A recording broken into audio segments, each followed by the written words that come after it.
Good evening, ladies and gentlemen. This is Nova War and Maximus Black, and we are back this time with the semifinals. This round, we are looking at AJMcSpiffy and Johanngrunt. What races are we looking at, sir?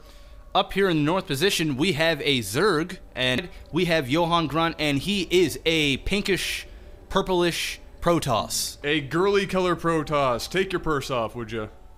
I don't know where I was going with that. Alright, so, anyway, yeah, like we were saying, this is the semifinal round. This is the first match, best of three. Both of these players, up to this point, doing a fairly good job, displaying very nice skills. I believe Johann, one of the very few Protoss players in this tournament, which was kind of depressing for me, but, you know, he's been showing some very nice micro play and some solid macro.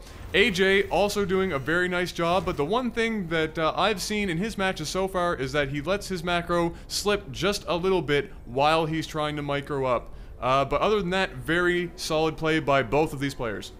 Yep, obviously, I mean, this is the semifinal, so they obviously are doing something right.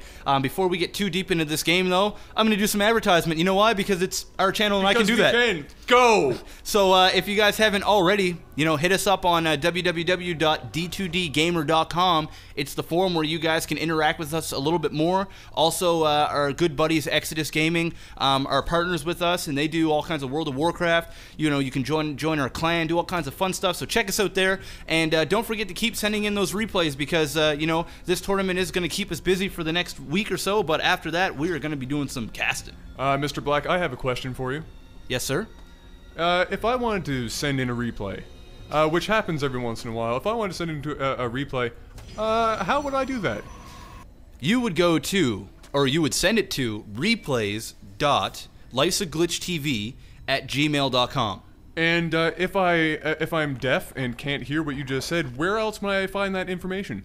Right underneath the, well, inside the description bar, right underneath this video. So if you guys are wondering, I know we get a lot of questions over and over and over again about where people send in the replays. It's right underneath in the description bar, and I do believe it's even on our channel page. Check it out. Keep sending them in. Make it interesting and keep them under 30 minutes. But we're not going to keep talking about that.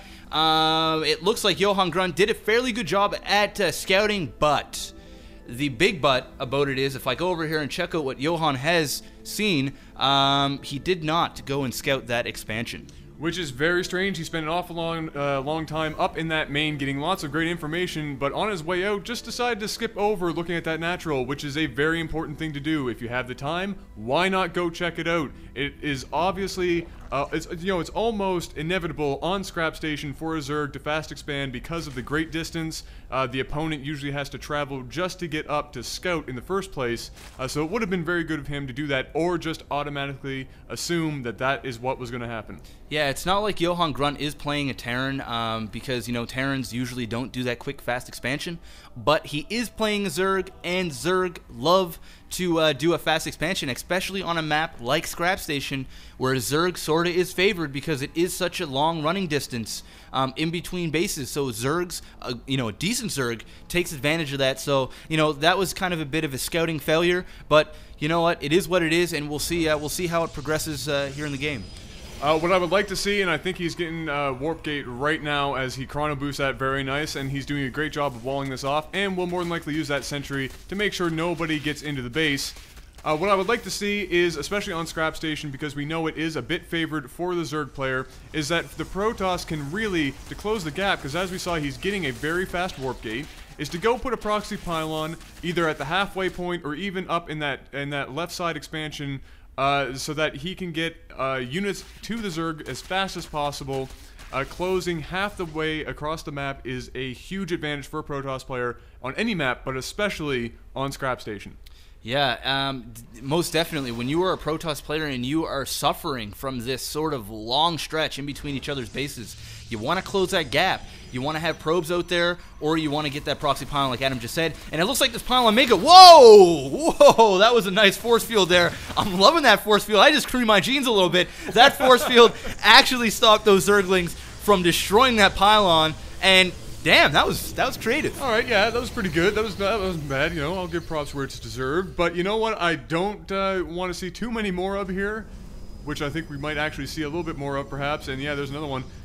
Johann loves his sentries, and sentries are a super useful unit as Protoss. However, you don't want to, buy, 7, 8, 9 sentry. 3 or 4 is probably going to be enough to do you for the large portion of the match, allow you to do any of that unit splitting or guardian shielding that you need to do. But you know what? Some people like to favor them, so I'm not going to say anything until I see exactly what he does with them. However, I will point out that we are seeing some level 1 upgrades coming for Mr. AJMcSpiffy. I would imagine that means he's probably going for Roach, and there they are. Yeah, they're the Roach, and Johanngrunt actually would know this if he was scouting a little bit more. What is this here? It looks like we do have a robotics facility going down. I do like that play because, for one, he can get some observers, and for two, you can almost always assume, I don't want to say always assume, but you can almost always assume that the Zerg will get Roach. And in order to defeat Roach, you're going to need either, Zealots with charge, or you're going to need a couple of Immortals in the back of the army, because Immortals will rip through Roach. You need those units. You need a good unit composition. You just can't go straight up Stalker versus Roach. It will not work. In almost any match, especially up against Zerg, the robotics facility is a Protoss's best friend. Not only does it allow you to get those observers out and get that crucial information from scouting, but it also affords you 2 of Protoss's most effective units against the Zerg player. For those Roach, it is the Immortal, and for almost anything else, Colossi is going to tear through any Zerg unit, especially because they come in balls, like you're seeing right now. And as we look down here, it looks like we're going to see a little bit of action trying to get into the expansion. Yeah, I like this. Zerg's putting on a little bit of pressure. You know what? Because he can. And I'd like to see him get rid of these destructible debris and then go in after this expansion. I actually don't know if Purple even knows that there is an expansion there, and yes, he does. So he wants to get in there. It looks like we got a battle going on here. That was some really good force field play by Johanngrunt, keeping those Roach behind and making them run all the way up and around. He's got a lot more charge with these Sentry. I'd like to see the more force field going up, because they're not good units for attacking. And it looks like he used some force field to trap them in behind, and he actually may be able to survive this battle. It will be close though. Yeah, you know what? There's 2 things that you want to use force fields for effectively, especially against the Zerg. One is to split them up, like we saw in that first bit of that attack. The second is to, effectively stop Zerg from being able to, or any ranged unit to being able to surround or make that cup formation to get all attackers on your units at the same time. Those are the 2 highly important things that you want to do with those force fields. And as we see, reinforcements are coming down, and I think we'll see Johann turn around, and he does.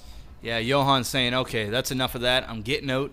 Let me go up here and see what the heck AJMcSpiffy is doing. It looks like he is starting to sit on quite a bit of minerals, and I'm not, I'd like to see him build maybe another hatchery, or, keep pumping larvae. It looks like he stopped all larvae. He's got a lot of larvae just sitting there with 2,000 minerals, and the action is going on. It looks like we do have a push here, and this is quite a bit of Roach. Johanngrunt could be in a little bit of trouble here. Yeah, as we can see, making good use of sniping out those Stalker one at a time. Very nice. And as I was saying before, when we have seen AJ get into these micro scenarios, his macro does seem to take a major hit, and that is what we're seeing in terms of his economy. But good on Johann to back up into his base and take a little bit of time, take a breather, build up some units, because he's not going to be able to take him out with the force that he has right now. Yeah, I'm happy you just said that, Adam, because a lot of the time is a player will actually just warp in 4 units and then run them right into all these Roach. But what the hell is that going to do? So what he did instead is he warped in some units, put them back here, waited a minute, took a little bit of punishment, but in the long run made it so that these Roach were forced to back off, and that actually might have just saved him the game. That's very true, and as we can see here, we are now getting down into this expansion. I don't know why he split them up and attacking dead in the water cannons, but you know what? He's getting some harassment in. Maybe he's going back. We can see a spire has just gone up, and we're getting a couple more upgrades from Mr. AJMcSpiffy. This is going to get very interesting. I would like to see at this point Johann focus on getting Blink. I don't know if he has his, does he have that up yet? No, he does not have the Twilight Council up. And I'd like to see him get that, because the Spire is on the way, and if he doesn't get that soon, he could be in some trouble. Well, for one, he doesn't know there's Mutalisk because he isn't scouting correctly or scouting at all. He does have an observer sitting right there. I'd like to go and see him use that. You know, it is one thing for me and Adam to yell and say, look, this is what you should be doing. But at this point in the game, he really doesn't have the minerals to do anything. He's got 25 minerals. He just took a pretty devastating blow from AJMcSpiffy. But one thing I will say, though, is he's doing a decent job with what he's got. But he's kind of hurting himself because he hasn't really done anything. He hasn't been the aggressor. Basically, AJMcSpiffy is owning this map right now. He's got his Spire. I'm sure we're gonna see some Mutalisk pop out at any minute, and and he's got 3,400 minerals. So this is not really looking good for Johanngrunt. No, and something that I would like to point out is that as we've seen, Johan is kind of limited by his minerals, not his gas, and AJ in the complete opposite position has all these minerals and no gas, and so what you want to see happen is put up more gas places, which he's just doing now, get those drones on the gas places, and the opposite I would like to see from Johan. I would like to see him take some guys off the geysers and focus them on minerals until he's got himself balanced back out for his macro game. Yeah, it's good that you actually mentioned that, Adam, because a lot of players, in the early game, when they're getting attacked and those initial probes are getting destroyed, the players will leave all of their drones or probes on their extractors and assimilators, and they're pumping a bunch of gas, but they have no minerals to even build anything. So you should go ahead and take off those guys off the gas just for a little bit until your minerals get back up, and then put them back on the gas so that you can build units. As we can see, even more upgrades coming from AJ. Great job keeping on top of upgrades as we move into the mid to late game. Stargate going up here for Johanngrunt. I'm not sure what he's going to do with that. Maybe he's thinking to get some Void Ray to help with the Roach. Maybe he's thinking some Phoenix to help with these Muta. But you know what? At this point, if he doesn't get Blink, he's going to be in a whole lot of trouble. Yeah, he definitely wants to invest in getting him Blink. I mean, it's a really good investment to have in the game, even if you don't know exactly what your opponent is going, especially when you're playing Zerg, because those Mutalisk will just harass the... I was gonna cuss there, but they will just really harass you. Go in and out, in and out, in and out, and if you don't have Blink to close in that distance and really chase them, you could be in a lot of trouble. But it looks like AJMcSpiffy is gonna go in here and destroy these destructible debris, and if he goes in here and destroys these probes yet again, that could be all the way bad for Johanngrunt. What I would like to see is because AJ does have all this money, if he could get a couple of Zerglings to start destroying the destructible rocks that split up this map. Very good idea for him to start creeping down there, because if he can creep down there, he doesn't even have to run across the whole map anymore. And with that advantage, as we can see here, getting rid of this expansion is going to be absolutely huge. But if he gets that creep highway down across the map, it'll be game over almost instantly. Yeah, I'm actually really liking this attack by AJMcSpiffy, and he went in there, destroyed that expansion. Now going in with Muna. The only thing I don't like about this attack is he's attacking a couple of pylons. I don't agree with that, especially now that he knows that Johanngrunt's probe count is low and he's hurting for money. He should have invested in taking those Muta up behind, killing that cannon, and going after those probes. Yeah, as we can see here on the economy tab, AJMcSpiffy absolutely crushing Johan in terms of economy, and that's no surprise after that first expansion goes down. But you know what? We're not really seeing, first of all, the Harvester count, considering AJ has 3 base to 1, not that much higher than it is for Johan. And as we can see, Johan is now saying, screw this, I am tired of getting him coming in here and showing me what's up. I'm going to go across the map and I'm going to see what kind of damage I can do. But is it too late to do this?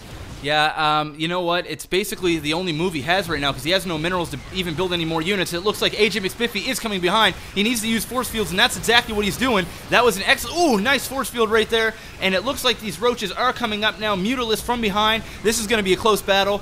He needs to keep pumping, keep doing something here with more force fields, and it looks like this is going to be really close, but those Mutalisk behind there and not a whole lot of units there to attack air. And it looks like Johanngrunt does chuck up the GG, and that is all she wrote. Very good. All right, well, guys, we are going to get right into match number 2 for this semifinal round.